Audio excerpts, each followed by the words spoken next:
Hey everybody, welcome back to the Dungeon Dive.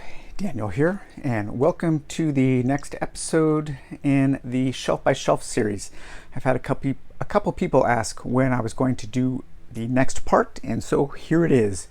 We'll be taking a look at 2 shelves today, and briefly, we're gonna start over here. This is a little comic book section. Now, most of my comic book reading these days is done on the Kindle. I love Comixology. I love the app. I actually really like digital comics a lot. It's gotten me actually back into reading a lot of comic books. I just don't have the space to collect comics anymore because I collect so much stuff already, and so some of it has to go. But I do have a few issues of things that I enjoy. I have this Gru graphic novel here. This is actually signed by Aragones. I met him at a Emerald City Comic Con. And what else do we have here? Chilling Adventures of Sabrina. I don't know if any of you guys have read any of the Archie, Afterlife with Archie horror stuff or the Sabrina comics. Fantastic stuff. Really, actually pretty creepy. I bought that for my wife. That was the first comic book she read, and she really liked it, and she likes the show a lot too. One of my favorite graphic novels of all time here, Kyle Baker's Why I Hate Saturn. Really good. A Usagi Yojimbo and Turtles collection. And then we have the Humanoids, or the Inkal by Jodorowsky and Mobius. Great kind of outsider, weirdo, gonzo science fiction stuff there. Headlopper, pretty cool. It's a collection. It's a omnibus collection of some issues. Really cool art. The story itself is okay. Kind of a sword and sorcery type thing. Maybe we'll take a look at that when I do some comic book stuff on the sword and sorcery series. Pulp Macabre, which we have taken a look at before. This is the art of Lee Brown Coy and his pulp art. And then we have one of my favorite comic book series of all time, and that is a 9-issue series called Gray, and that is a manga series from Yoshihisa Tagami. Now, this was one of the very first manga comics, Japanese comics, that was translated into English by Viz Comics back in the late 80s and early 90s. And so a lot of my love for this just probably comes from this being one of the first I was able to really experience. But it also has some fantastic art and a really good story. It's also pretty underappreciated, I think. Issue 7 here is actually one of my favorite comic books of all time. The action in here is just incredible. So much great detail. His technical drawings are unparalleled, I think. Maybe rivaled by Shiro, the artist for like Ghost in the Shell and Appleseed and Dominion Tank Police. And then we have another really great Japanese comic here, Tekkon Kincrete, aka Black and White, which was also made into a fantastic movie by Studio 4 Degrees Celsius. And then here we have a little selection of comics from Chester Brown, some American independent comics, with my absolute favorite being The Playboy, which really is one of the most just brutal comic books I've ever read. The whole thing, it's an autobiographical tale about his addiction to pornography and his when he discovered that he was like racist and how he dealt with that. Just a gut-wrenching comic. I can't really show you much on the inside because there is a lot of adult material in there, but highly recommended if you're into that kind of American independent comic. The Finder Volume 1 from Dark Horse, kind of a weird sci-fi comic book. And then Planets, which we have looked at before just recently. And then let's see here, coming over here, we move into some fiction. And we're moving into Olaf Stapleton's section. A fantastic, very early writer of science fiction. He was a secular humanist, and he had a lot of conversations with C.S. Lewis about God and philosophy. And he wrote a lot of fiction about future histories of mankind and our place in the solar system. And this is Last and First Men and Star Maker. Another one of his future histories is Darkness and Light. And then we have another one of his books here, a collection called Nebula Maker and Four Encounters. And then we have a really nice edition of The Magician Out of Manchuria, and autographed by the artist. This is from, I believe this is a Charles M. Grant publication, from Charles G. Finney, one of my favorite authors, and we'll talk about him a little more in just a minute. And then we have a little section here where I have a couple Warhammer novels and some minis that I painted for the time before COVID, when we were playing Shadows over Hammer Hall. I had painted these up for the players, and those have just been living here until we can start our campaign again. Hopefully soon, hopefully sometime this year. But we have Gotrek and Felix and the Witch Hunter omnibuses there.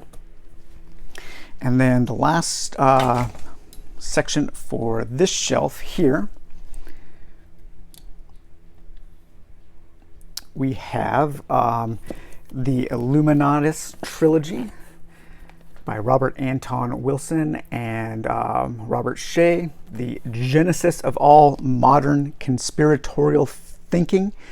And little do most people who believe this garbage know that almost everything they believe was completely made up and fabricated and built and riffed upon by these two authors in this series. All of the Illuminati garbage and all of that stuff about secret societies. Guess what, guys? That was all fiction, and here it is. So stop believing that crap. Just read the books and have a good time.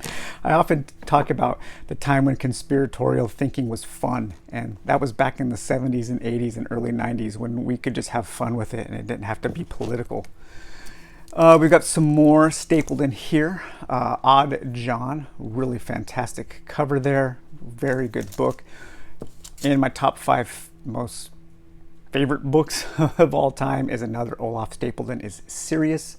Sirius is a story about a dog who, through science, is granted human intelligence, and how he deals with being a intelligent, human-like thinking creature trapped in a dog's body in a human world. This book is unbelievably profound and moving, and so well written. I cannot say enough good things about Sirius. It is the only book I've read with the dubious honor of making me cry in public. I broke down in full-on tears on the bus while I was reading this book. And then we have a little bit more Charles G. Finney here. So another version of The Magician Out of Manchuria. And we have The Ghosts of Manacle, which is like a collection of weird Western stories. And then, of course, Circus of Dr. Lao, another book in my top 5, top 10, top 5, maybe. It's up there. But we've talked about this before in the Weird West video. Fantastic book. Absolutely nothing like this book. The Unholy City, that also has a version of Magician Out of Manchuria in it. And then one of his straight fiction, his coming of age novels, Past the End of the Pavement. And then here we have a chapbook that my buddy Mark Bagley used to put out called Wake Up Heavy, where he would publish independent and underground authors. We have a science fiction studies journal here, and this is all about Olaf Stapleton. So lots of scholarly and academic writings on Olaf Stapleton. He is a science fiction author who is like seriously studied by academics, and rightly so. He is brilliant. Another version of Sirius there, one of those famous yellow galons, nasty, really nasty looking and feeling editions.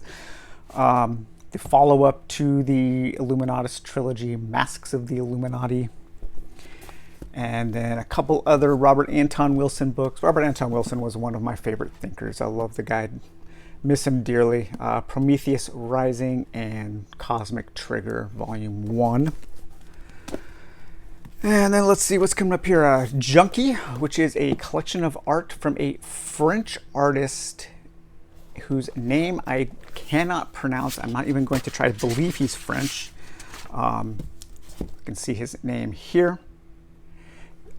Very unique art. I absolutely love his art to death. It definitely has a Japanese influence, but it also is doing something pretty unique. And I'm looking forward to diving more into his art and looking at what else he has done. I recently picked up this graphic novel called Ptsd about a war veteran who comes back to her city and is having a hard time adapting. But my God, is it just absolutely gorgeous. The watercolors are just incredible. Highly recommended if you want something a little unique. And then, of course, we have a House of Leaves here. Great work of experimental fiction, really fun to read, kind of hard to read because you have to like juggle the book all around and turn it upside down and spiral it. But very cool kind of haunted house story about a group of documentary filmmakers who discover that this house is bigger on the inside than it is the outside. All right, so I'm going to adjust the tripod and then we're going to move down to the next shelf. So see you in a minute. Okay, here we are, next shelf down. This book's a little out of place. I just got it, I just haven't found a good place for it. But A.A. Attanasio, really underrated author. His book Radix is an incredible work of bizarre science fiction. And this is kind of his take on the Arthurian legends. I haven't read this yet. His books are really hard to find. He's never really broken out into any kind of wide popularity, but he is an amazing author, super creative, a great prose stylist, and I'm really not sure why he never broke out. But look into Attanasio if you are looking for something a little off the beaten path in the science fiction world. And speaking of off the beaten path here, we have one of my favorite authors is Rudy Ruker. This book here, White Light, written in the early 80s, one of the seminal works they say of cyberpunk, but really it's more like math punk, science punk. But in actuality, it is a work of a genre that Rooker created, and he's one of the sole practitioners of the genre, and that is called transrealism. And in this book, a collection of essays and stuff that he wrote, there is, and you can also find it online for free, there is an essay on what it means to be a transrealist. Think of it as kind of like the Lars von Trier's Dogma 95 film style, where he sets up these rules that you have to follow to be part of that school of filmmaking. That is the same thing with transrealism. Transrealism needs to draw upon the author's own life. They are almost autobiographical stories injected with weird kind of math punk and cyberpunk stuff.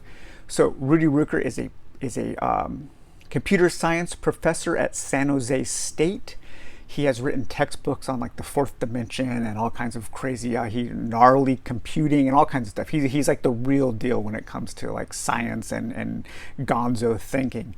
And White Light is kind of his book, his transrealist cyberpunk math punk book, where he is proving the existence of a number larger than infinity, and just absolutely wild. I read this when I was pretty young, probably in college, and it really had a profound impact on me. And I've become a Rooker fan ever since. His book, The Secret of Life here. All the Visions, which is I think a collection of essays or interviews. The Hollow Earth. Saucer Wisdom, which is kind of weird. All of this stuff really is borderlines on fiction and non-fiction because it has so much autobiographical information in there. Same as that. Seeker, a collection of non-fiction. The Life Box, The Seashell, and the Soul, which is a book that he wrote. It says, what gnarly computation taught me about the ultimate reality, the meaning of life, and how to be happy. Really well thought out book just about life. And then his journals, a collection of his journals that he wrote, blog entries and stuff from 1990 to 2014. I haven't read all of them, but I will often just come in here and pick some up randomly and look at what he has to say. Just a great thinker. He has greatly inspired me throughout my life.